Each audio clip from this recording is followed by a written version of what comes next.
TV, whatever it is. And so for my senior project, I decided to do a focus that involved the entertainment industry. More specifically, the industry of film criticism, or the subcategory. I think that film criticism is an area that is often very overlooked by people. It holds more power than anyone thinks, really. So it was kind of cool for me to go through and look at the impact that it makes on the entertainment industry as a whole. So to start out, I asked a few main questions. Number one, why are film critics so much more influential than critics of other products? This is interesting because if you look at like the New York Times or something like that, you see these massive long reviews of films, but you don't see that for like other products, like, you know, some electronics maybe, but other products won't have huge sections of newspaper dedicated solely to talking about that. Number two, how has film criticism changed?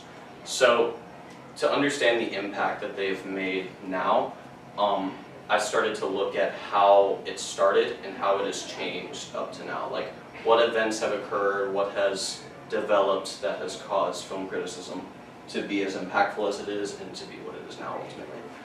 And number three, how does the way that films are presented affect responses from consumers? This is really just advertising. How does a film portray itself to get inside consumers' heads, more specifically critics' heads, and then get the word out to everyone, more or less. And this is important because as a consumer, you're always being influenced by everything you see nowadays. There are ads everywhere. You can't go on the internet without seeing an ad for Alien Covenant or whatever, you know. And so this is very relevant to everything that that's around us. And all new products, really, in economics, make attempts in swaying their consumers to buy that product. And so movies do the same, they're no different. And consumers nowadays, with film, they can use just about anything to create their own opinion of a film before they see it. I had a friend who he would talk to me about films, but he would just have read an entire Wikipedia article about it, and he wouldn't have actually seen the film, and he would act like he knows about it. And so that just shows how you can use literally anything to judge a film before you go and see it. And the reason we judge films like this is because people, you know, before you spend your money on a movie, you want to know as much information about it as possible. You want to know, you know, is this worth it? Is this not worth it? Is it worth it going into it? One of the reasons for this, is because movies are what is called they're called experiential products, meaning that they're hard to judge their quality beforehand. And so what film critics do is they act as sort of a messenger, if you will, in between film and us. And so we look at the film critics as, you know, they know everything about the film, so that way we know whether or not to spend our money on it. So if you're listening to these messengers that go back and forth between film and us, you have to know if they're reliable. So, who are film critics? Well, most film critics for large news organizations, have backgrounds in film, or some have majored in film studies somewhere in their career. Most of them with the rise of the internet, they can be just about anyone nowadays though. So not all film critics are, you know, as film literate as some people would say. They can be just about anyone, like that says.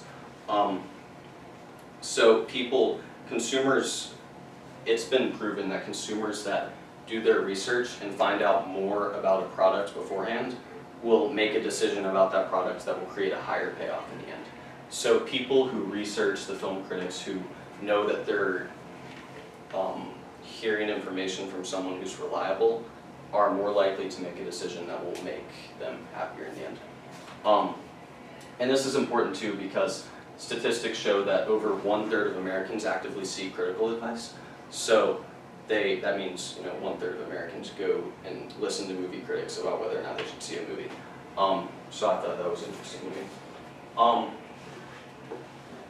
Next is the changes. So the biggest change by far from when it started is the rise of the internet.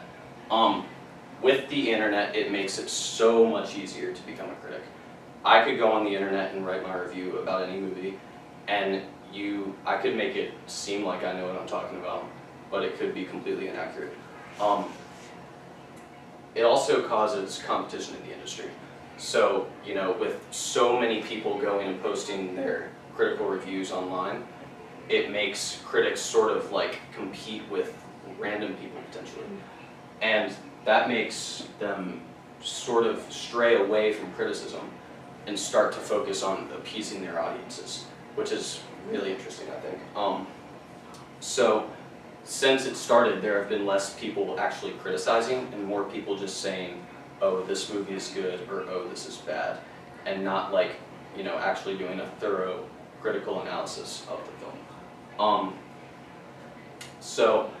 But what else is interesting is that critics who are able to, there are a few people on YouTube I watch and people on the New York Times and stuff, who can critically analyze films, are much more valuable in this industry than people who can't.